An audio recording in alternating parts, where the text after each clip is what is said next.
Aí pessoal, beleza?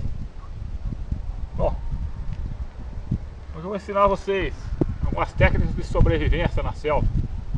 Se vocês estiverem perdido no mato e não tiverem fósforo ou isqueiro para acender numa fogueira, então aqui a técnica: fazer fogo com gravetos. Você vai precisar de um graveto, né, um pauzinho seco, e um outro base com uma espécie de um furo no meio. Aí com o atrito da vara na base, ele vai gerar calor e vai acender o fogo. Se você tiver um chumaço de algodão também para facilitar, mais fácil. Então vamos lá, simplesmente fricção. Um buraquinho aqui na base, um pauzinho meio arredondado aqui. Aí é só esfregar.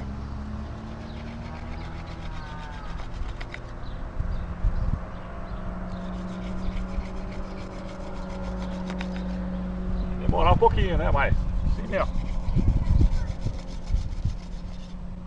Esse atrito vai gerar calor aqui e vai conseguir fazer brasa para acender o fogo.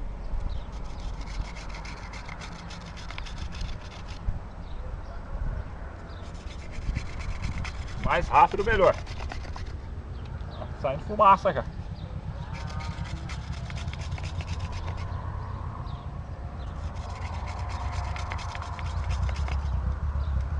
Saindo fumaça.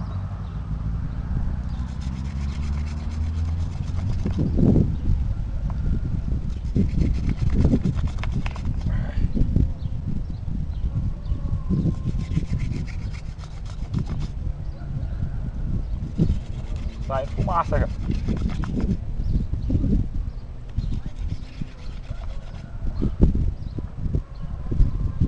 Será que não vai acender?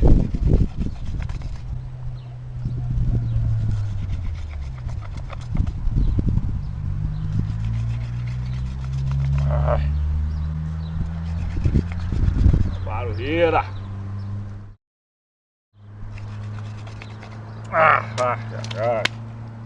Esquece, pessoal. Melhor levar fósforo mesmo, que é bem mais fácil. Nunca esqueça de levar fósforo, isqueiro, pô, quando for acampar. Perder de pauzinho aí, você está ferrado. Esquece. Deu certo, mano.